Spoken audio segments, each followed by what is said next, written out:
আমরা কমবেশ সবাই নদী দেখেছি, বাট আমাদের মধ্যে অনেকেরই সৌভাগ্য হয়নি যে আমরা নদীর উৎপত্তি স্থান দেখব। আমরা সবাই কমবেশ চা খাই, বাট চা কোথা থেকে আসে, চা বাগান এবং চা পাতার উৎপত্তি কোথা থেকে হয় সেটা দেখার আমাদের অনেকেরই সৌভাগ্য হয়নি।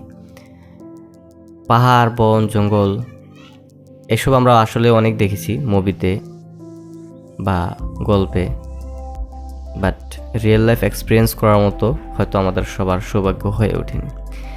তো ভেরি রিসেন্টলি আমার এবং আমার ফুল ফ্যামিলির সিলেট ভ্রমণের একটা এক্সপিরিয়েন্স হয়। সো আজকের ব্লগে আমি আপনাদের সাথে সেটাই শেয়ার করব। Let's go.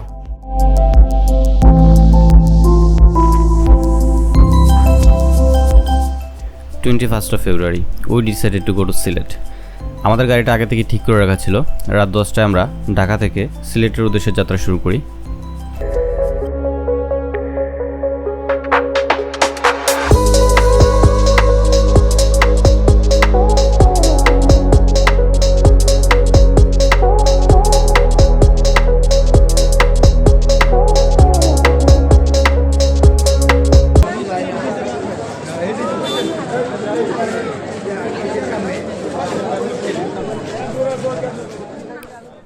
আমাদের সিলেট ট্যুরের স্টার্টিং পয়েন্টটা শুরু হয় একটা পবিত্র জায়গা থেকে, শাহজালাল মাজার শরীফ জিয়ারতের মাধ্যমে। আমাদের প্ল্যান ছিল আমরা সারা রাত গাড়িতে ঘুমিয়ে সকালটা একটা এনার্জি সহকারে আমাদের ট্যুরটা স্টার্ট করব, বাট আমাদের এক্সাইটমেন্ট এত লেভেলের ছিল যে আমরা সারা রাত একটু ঘুমাতে পারিনি। আর ফলস্বরূপ আমাদের চোখ মুখ ফোলা, টায়ার্ডনেস, খিদা এগুলো দিয়ে সকালটা শুরু করতে হয়।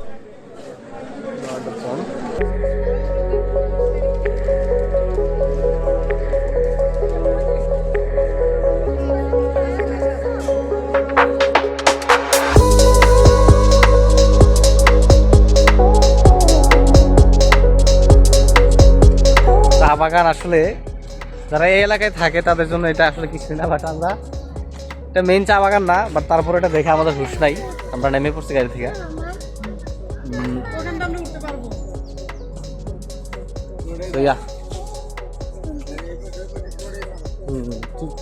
রাস্তার দুই পাশেই চা বাগান, দেখতে খুবই জোশ লাগতেছে। Hello guys, welcome to Sylhet.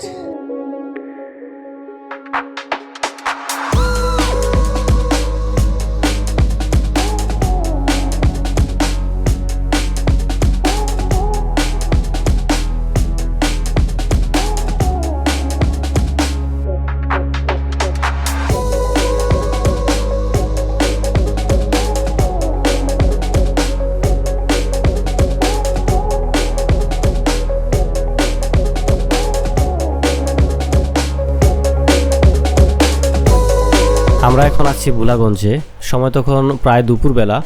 বুলাগঞ্জে প্রথমে নেমেই আমরা যেটা লক্ষ্য করি যে এত বড় একটা টুরিস্ট স্পট হওয়ার পরেও এখানে আহামরি কোনো শপিং প্লেস অথবা মার্কেট প্লেস নেই।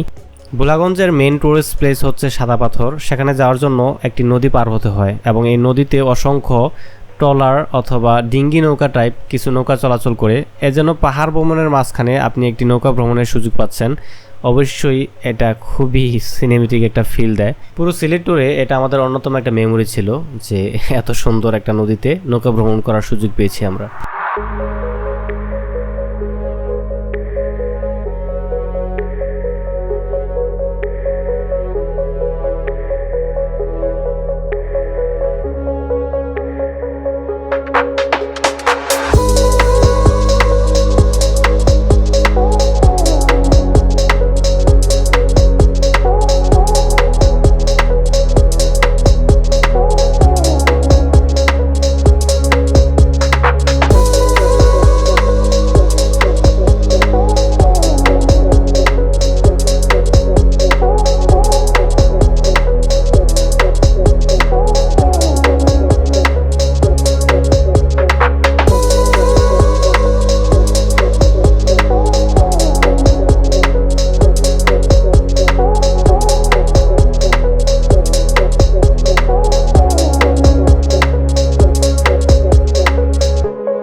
স্রোত।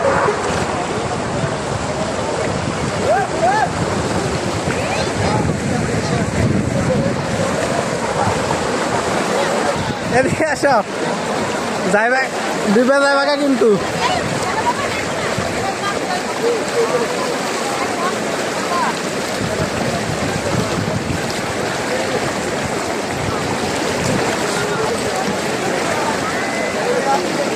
আজু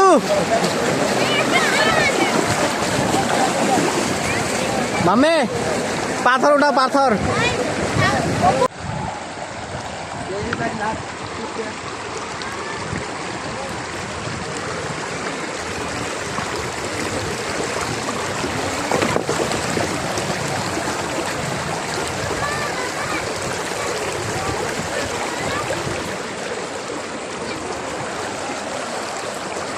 गाइस अभी अभी मारा खाया मैंने।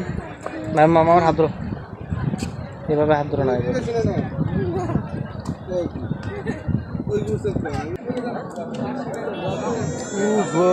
हो मैन पहाड़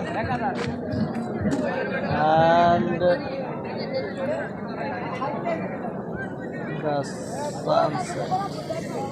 পরন্ত বিকেল, দিনের প্রায় শেষের দিকে। আমরা আছি বর্তমানে সিলেট জাফলং 0 পয়েন্ট। মানুষ যখন মিন করে যে আমি সিলেট ঘুরতে যাব, তখন অ্যাকচুয়ালি এটা মিন করে যে আমি সিলেট জাফলং যাব। কজ জাফলং হচ্ছে সিলেটের সবচেয়ে দর্শনীয় একটি স্থান, যেখানে আপনি ইন্ডিয়াকে খুব কাছ থেকে দেখতে পাবেন এবং পাহাড়ের যে থ্রিল, সেই থ্রিলটা আপনি অ্যাকচুয়ালি ফিল করতে পারবেন যখন আপনি জাফলং ভিজিট করবেন। আসো আমার সাথে আসো। ছাগল, বেড়া, হাঁস, মুরগি, এগুলো দেখার জন্য আমরা হ্যাঁ হ্যাঁ ওইগুলা কিন্তু একটা টুরিস্ট স্পট। এবং আমরা ইন্ডিয়ান স্পেশালি আঙ্কিত ভাটিয়ার একটা ভিডিও দেখছিলাম আমি। হ্যাঁ ওগুলো তো রিয়েল, এগুলো তো মানুষ বসবাস করে। আমরা এখন যাব 0 পয়েন্টে, একদম ডিপলি একটা জায়গা, এখানে পানি আছে। বর্ষাকালে এখানে একটু পানি থাকে, but it's winter season, so water level একদমই নিচে চলে গেছে এবং আমরা ওই নিচের জায়গাটাতেই যাব, যতটুকু বোঝা যাচ্ছে উপর থেকে। রাস্তার পাহাড়গুলো বিশাল বিশাল, বাংলাদেশ সাইড থেকে ভারত সাইডের পাহাড়গুলো অনেক বিশাল। এবং সেই সাইডে ইন্ডিয়ার যে জায়গাগুলো আছে সেগুলোতে মানুষের বসবাস অনেকটাই সিগনিফিক্যান্ট। বাট বাংলাদেশে এদিকে টুরিস্ট প্লেস হওয়াতে এদিকে লোকাল পিপলের বসবাস তেমন একটা নেই। আর আজকে যেহেতু আমাদের হলিডে উপলক্ষে টুরিস্ট প্লেসগুলোতে একটু মানুষের আনাগোনা বেশি থাকে, বাট ইট ওয়াজ ফান। জায়গাটা আসলে অনেক অনেক সুন্দর। ক্যামেরাতে খুব বেশি ডিটেলস হয় না, বাট এখানে ছোটো ছোটো যে ঢেউগুলো এবং পানির যে স্রোত, সেগুলো পাথরের মধ্যে বাধা সৃষ্টির ফলে যেই আর্ট ক্রিয়েট হয়, এটা আসলেই সুন্দর। সাউন্ডটাই জোস। এখানে পানির একটা কলকলানি শব্দ, যেটা আমরা কবিতা বা আমাদের গল্পে আমরা কবিরা যেরকমভাবে ফুটাই বলছে, you can imagine that if you visit the place. আর অসম্ভব স্রোত এটাতে, পানি খুব বেশি না, বাট স্রোত একদম মানে 100। আমরা যখন সাদা পাথর, ওখানে ভোলাগঞ্জ, সেখানে নামছিলাম, সেখানে এত পরিমাণে স্রোত যে মানে আপনি হাঁটুর পর্যন্ত পানি হবে না, বাট ওইটুকু পানিতে আপনি দাঁড়ায় থাকার মতো অবস্থা নেই। অ্যান্ড দ্য এক্সাইটমেন্ট ইজ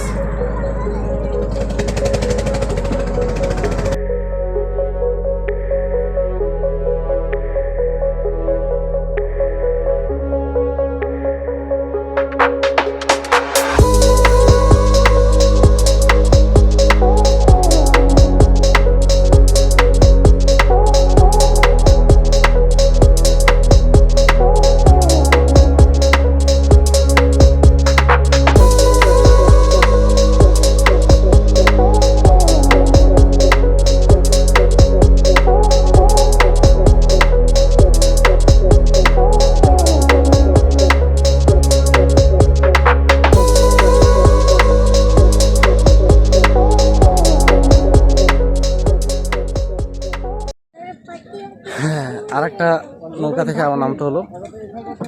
এখন আমরা যাব মায়াবী ঝর্ণাতে। ইতিমধ্যে সূর্য সম্পূর্ণরূপে অস্ত গেল এবং এই মুহূর্তটা গোধূলি রাঙ্গা একটা মুহূর্ত। আমরা এখন ইন্ডিয়ার যে বর্ডার একদম কাছাকাছি চলে আসছি এবং এখান থেকে অনেকটা ক্লিয়ারলি দেখা যাচ্ছে জায়গাটা। ওখানে উপরে যে বাড়িগুলা, আমি তো ভাবতেছি এগুলা থেকে যারা থাকে ওইগুলাতে তারা কি লেভেলের ভিউ পায়।